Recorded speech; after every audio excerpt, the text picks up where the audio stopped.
caractéristiques économiques et politiques de chaque pays, de l'autre en particulier, et par conséquent, les solutions visant à la profonde modification politique sont à base nationale. Il ne peut pas en être autrement. Autrement dit, la souveraineté nationale est une condition clé du développement de fond. Bien, alors, ces conditions, ces caractéristiques étant très rapidement décrites, voyons quelles sont les conditions pour de nouvelles perspectives, hein, sous hypothèse qu'on serait prêt effectivement à prendre le coup. Alors, pour que cela perdure, selon l'expérience qu'on a historiquement, sur l'Amérique du Sud ou ailleurs, la première chose à faire, c'est la répartition des richesses. C'est la condition fondamentale du développement économique d'ailleurs. Ça, c'est le premier élément. Ça ne peut se faire que par l'intervention des travailleurs dans leurs organisations productives. On a bien vu, en 1981, on a nationalisé. En fait, ce n'était pas une nationalisation, c'était une étatisation. Parce que les gens n'ont pas tellement cru à cette nationalisation. Ils se sont laissés faire après, au niveau des privatisations. Donc là, il faut que profondément, le travail de fond qu'on a à faire dans l'ensemble de nos organisations, c'est-à-dire qu'il faut prendre nos affaires en main. D'ailleurs, ils sont plus capables de gérer. Ils sont plus capables de gérer, bien sûr. Bon. Ou par diktat. Donc ça ne marche pas. Ça ne marche pas. Donc, vous n'êtes plus capable de créer des choses qui marchent. Donc nous, on sait comment il faut faire. Bien. Alors, évidemment, autour de ça, il faudra une souveraineté monétaire, soumission du système bancaire, ça a été vu tout à l'heure, hein, je reviens pas là-dessus. Et bien entendu, il faut que les effets d'une telle politique doivent être très rapides. Regardez ce qui s'est passé au Chili, ça n'a pas été assez rapide. Ce qui s'est passé au Venezuela, ça n'a pas été assez rapide. Je ne parle pas au Brésil. Pourtant, les forces étaient puissantes. Donc, à partir du moment on ne fait pas une petite marche forcée de ce côté-là, hein, alors évidemment, en face, on nous dira c'est pas démocratique, etc. Mais s'il n'y a pas d'effet rapide, on n'aura pas le soutien de la population. Et en ce qui concerne, je parlais à l'instant de la répartition des richesses, sur qui faut-il compter là-dessus? Ben, que sur nous-mêmes. Que sur les forces, comme nous on appelle, les forces endogènes du pays. Sinon, ça ne marche pas. Hein.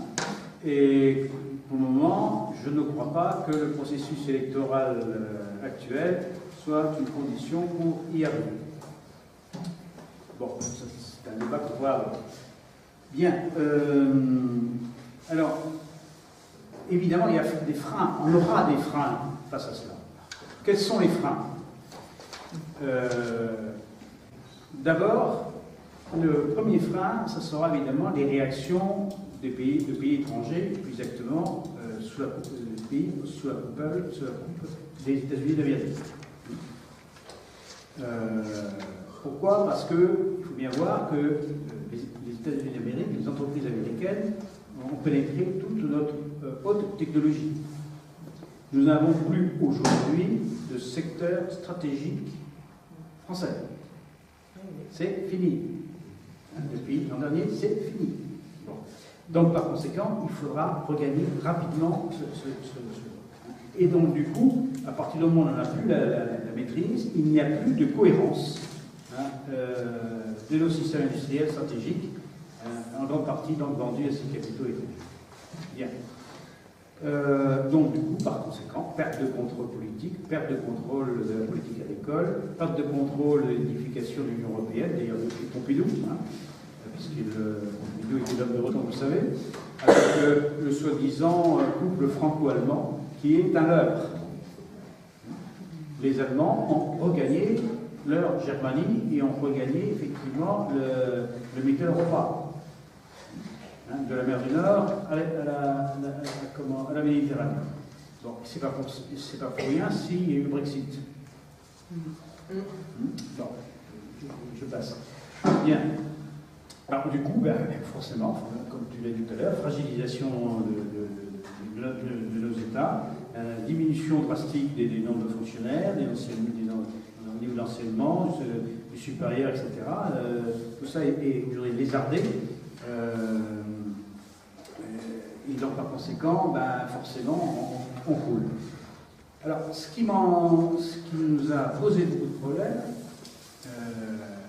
en termes d'analyse et de capacité de rebondir, c'est la constatation qu'on a tous, je pense, c'est l'état de soumission de la population française, des travailleurs français.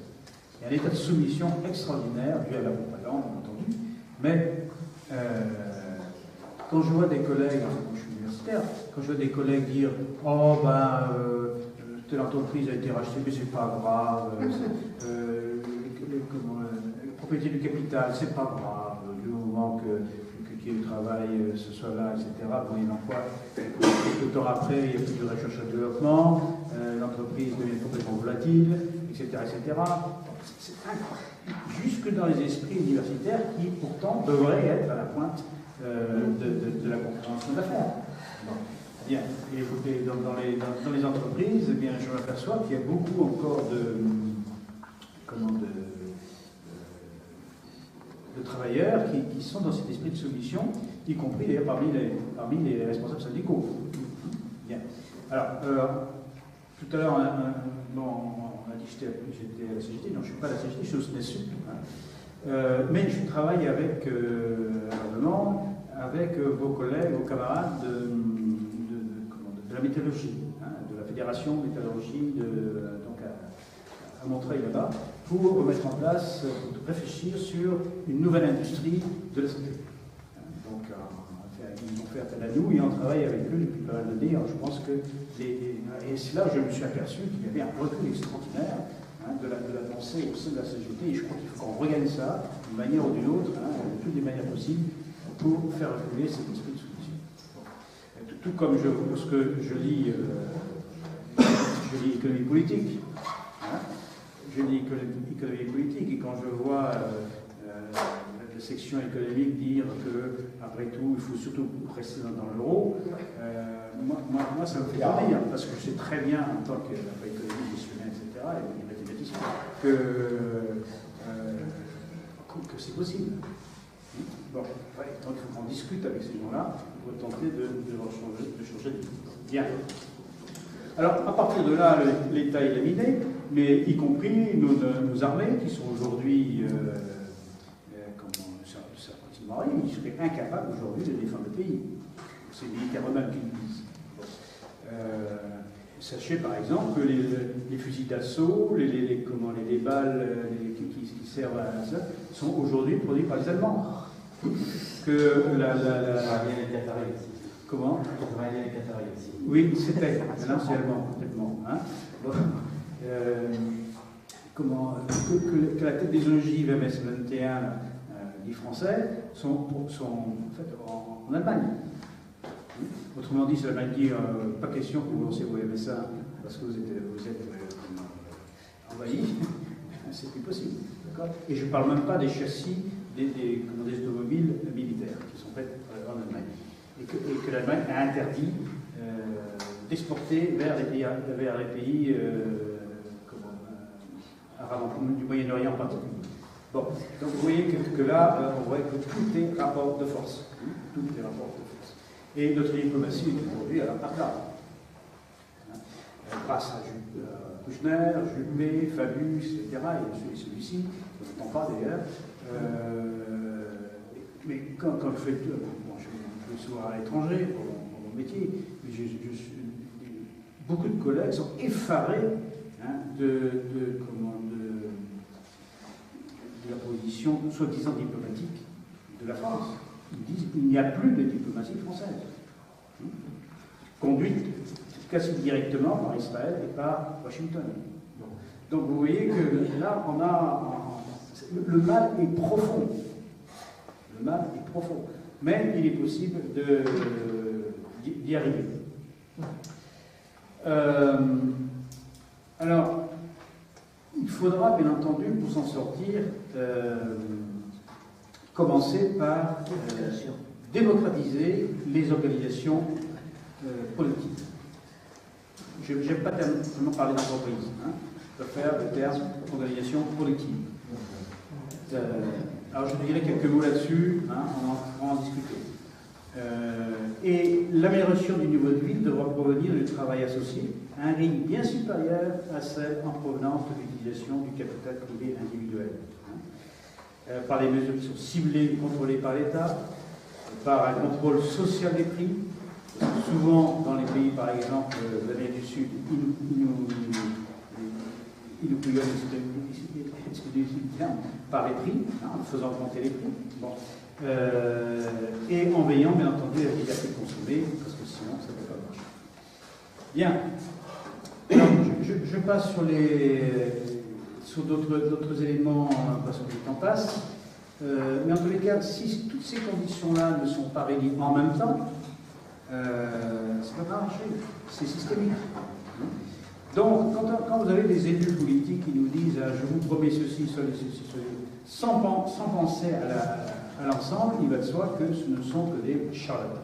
C'est-à-dire qu'il faut en même temps non seulement démocratiser les organisations collectives, mais il faut en même temps démocratiser le système de protection sociale, en particulier faire en sorte qu'à terme tout soit sécurité sociale. Il faut supprimer les ARS, la T2A, comment remettre la liaison système hospitalier et les politiques locaux. Il faut bien entendu nationaliser la monnaie et le système bancaire. Il faut réaffirmer le développement de la culture française et locale, en particulier en redéployant à nouveau les maisons de la culture, en protégeant nos cultures françaises, hors de la pénétration américaine. Je peux vous raconter les anecdotes de mes étudiants quand je leur demande, par exemple, quelles sont vos chansons préférées. Ils me répondent tous à 95%. Ah, ils me citent des chansons américaines. Je dis, mais attendez, pourquoi américaine et d'autres chansons dans le monde? Ah oui, mais c'est la langue pour la chanson. C'est arrivé à ce niveau-là, de stupidité.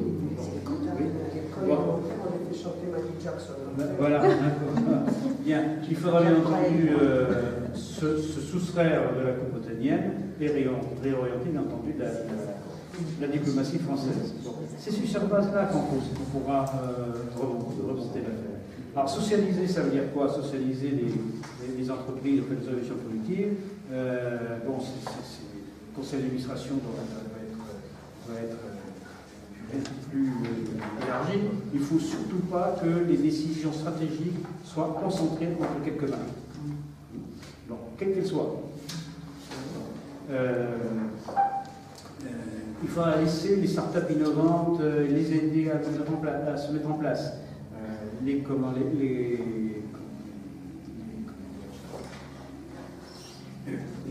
scopes, etc. Là aussi, il faudrait les aider et les tirer du carcan européen qui les empêche d'emprunter, etc. Donc ça ce sont des mesures faciles à faire et assez rapides à mener. Alors, ce qu'il faudra aussi, parce qu'on parlait du capitalisme tout de suite, si on veut casser le capitalisme, il faut casser le salariat. C'est dialectique, comme on dit. Autrement dit, ce qu'on propose, nous, dans le cadre de ces organisations collectives, c'est que le contrat de salarié n'existe plus. Il est remplacé par un statut, comme il existe un statut public, en fonction des missions et des devoirs des travailleurs. Voilà. Donc, ça, ce sont une vision globalisante. Je n'ai pas le temps d'approfondir, mais il y a autre chose aussi. C'est une grande discussion que j'ai avec nos camarades de la CGT. Ils disent qu'il faut revenir aux 32 heures. Il faut aller vers les 32 heures. Économiquement, c'est possible dans la plupart des situations, dans toutes les situations, mais dans la plupart des situations, c'est possible économiquement. Mais moi, je dis, il ne faut pas confondre temps de travail et temps de présence. Certes, on peut descendre le temps de travail à 32 heures, mais 35 heures, il faut rester dans la boîte. Pendant les 3 heures par semaine, eh bien, il faut que les gens discutent sur le plan géopolitique, sur le plan de l'organisation de la production, sur le plan des conditions de travail. C'est de l'auto-formation. C'est essentiel. Je suis effaré, y compris, parce que je fais quand même pas mal de tours des entreprises, en particulier l'entreprise agroalimentaire en Bretagne, je suis effaré du très bas niveau géopolitique des cadres. Incroyable.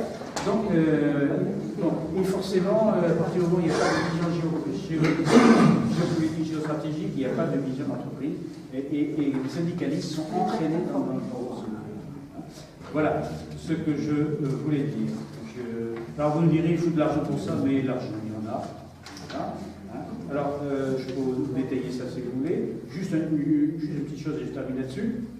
Le taux de l'épargne des Français est environ l'un des plus forts d'Europe, 15% de revenus en moyenne. Une partie de cette épargne est placée en assurance vie.